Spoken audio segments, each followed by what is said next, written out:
morning, good afternoon, good evening. We can argue, agree, and even agree to disagree on some issues, but we cannot argue with historic facts.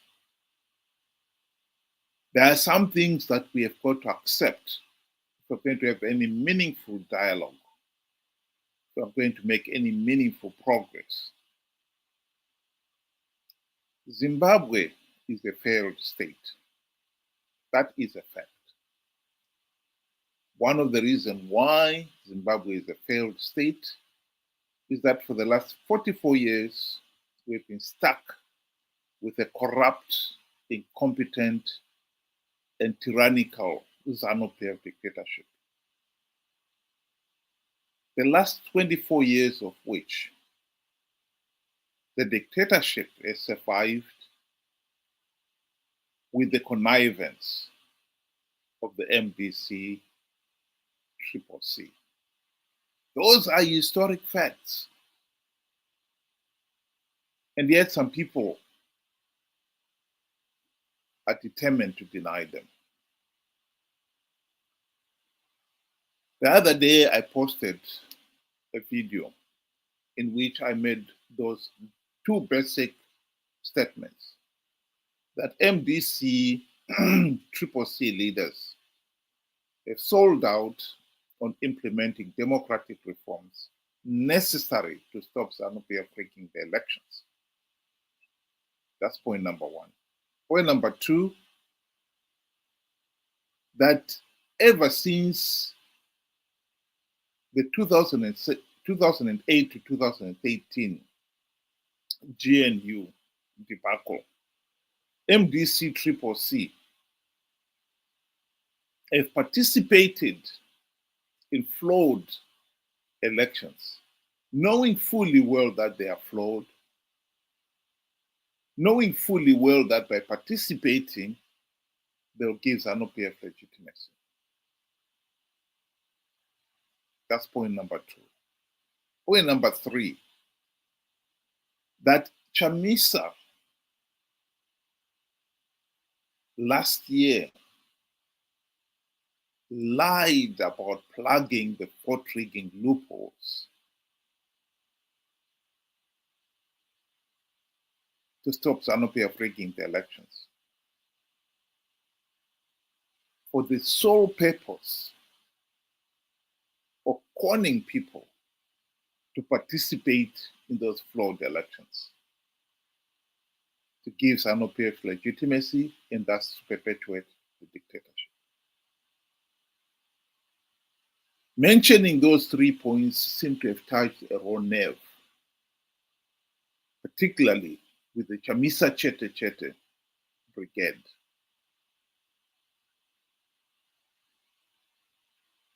And so I've had a whole string of comments and WhatsApp messages condemning my statements.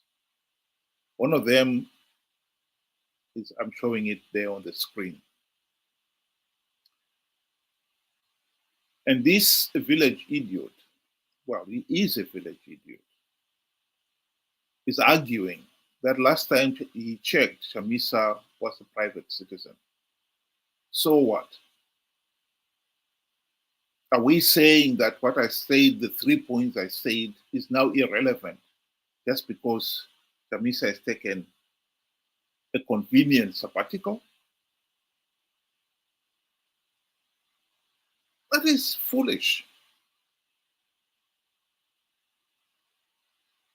And our friend should check again, because you will be surprised to know that Chamisa is actually back. And he's back telling the same idiotic lies, trying to con people to participate in the 2028 elections to give Zanu PF legitimacy and perpetuate the dictatorship. That cannot be allowed. 44 years of rigged elections has been an outrage. To let this madness continue is unforgivable.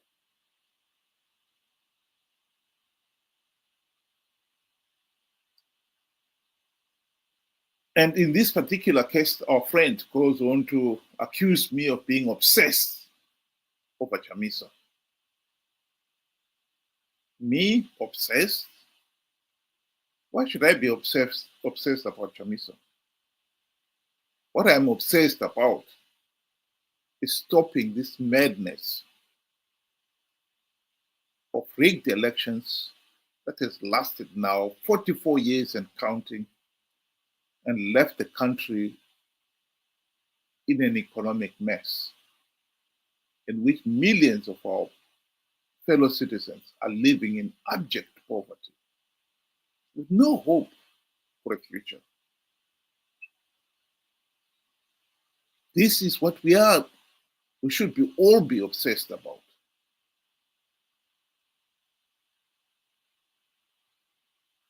And as citizens, we all have a duty to hold those in positions of power and authority to account. And so instead of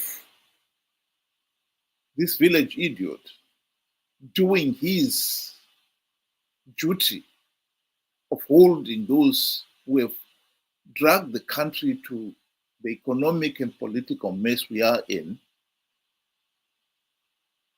he is busy attacking those who dare hold those individuals to account.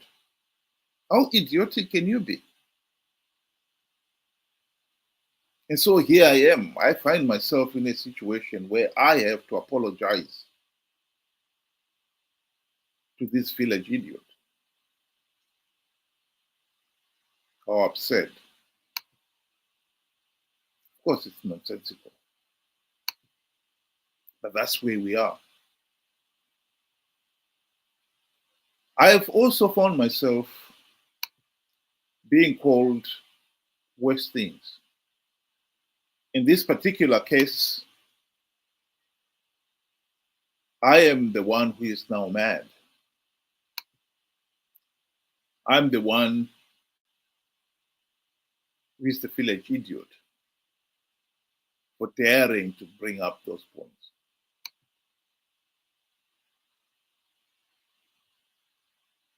This is absolutely meaningless.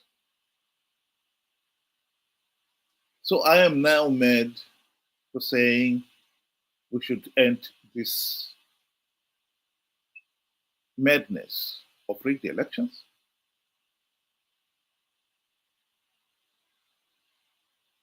This should be obvious to everyone that this must end. And yet I am the one now who is being accused of being mad.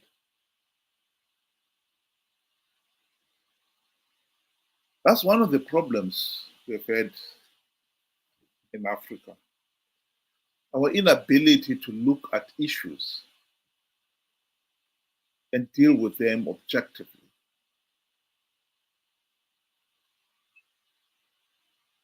We seem to be going round and round in circles without ever making any progress at all. And one of the reasons for it, of course, is our failure to distinguish facts from opinion.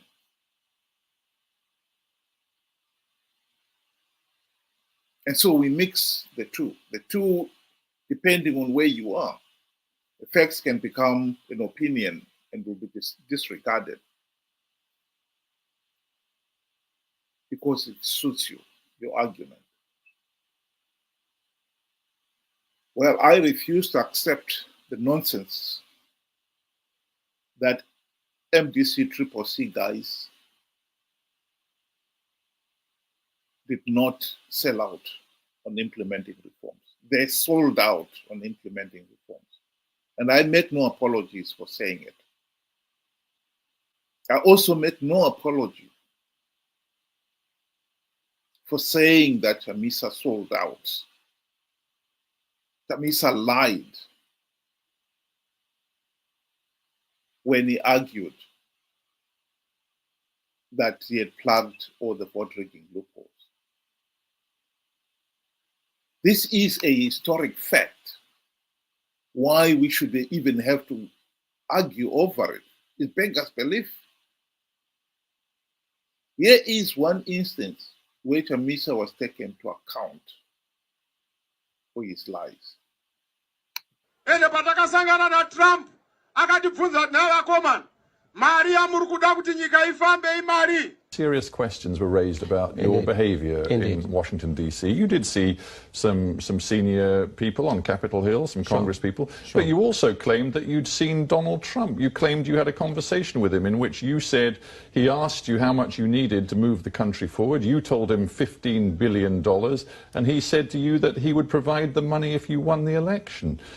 That was not true, was it? Sangana na Trump akatibvunza navakomana mari yamuri kuda kuti nyika ifambe imari. It was not true that you'd seen Donald Trump and that Donald Trump indicated to you that he would provide, if you won the election, $15 billion. All those statements were said by other people, not what I said. Kasangana na Trump akatibvunza navakomana mari yamuri kuda kuti nyika ifambe imari. Well, no, because there is a video which shows you at a rally in January back home in Zimbabwe saying that Donald Trump had pretty much promised you $15 billion. To be clear, because some people in Zimbabwe are still confused, you're now telling me you did not meet Donald Trump. We did not.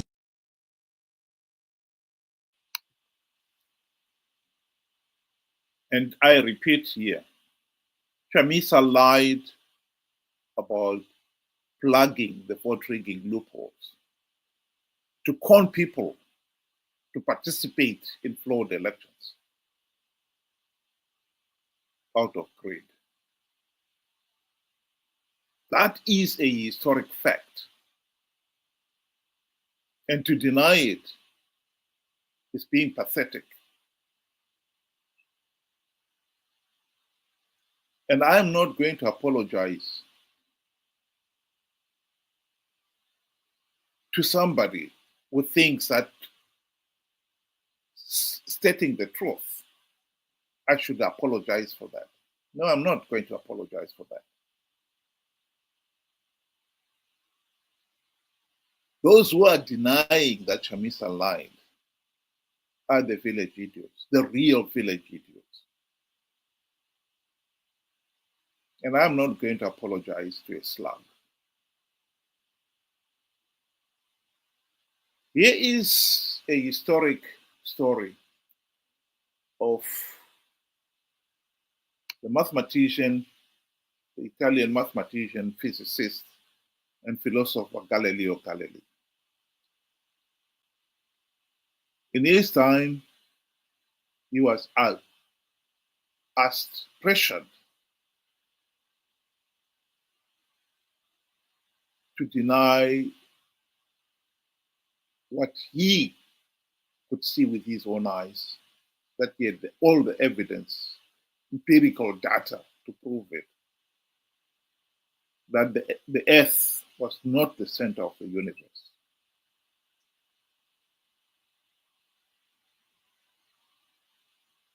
And he stuck to his guns. I think Zimbabweans, we could learn from him, from his example. We need to end this madness of rigged elections. We have had rigged elections for the last 44 years, and this madness must end. And we are not going to end it by pretending that Chamisa is somehow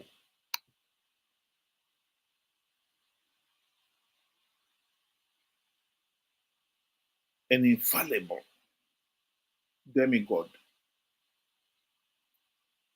who has done nothing wrong and who should not be held to account by anybody, let alone a mere mortal. Chamisa is not a demigod. Chamisa is a mere mortal, and not only that, but one with a track record of being corrupt, incompetent, and a liar. Of course, he must be held to account.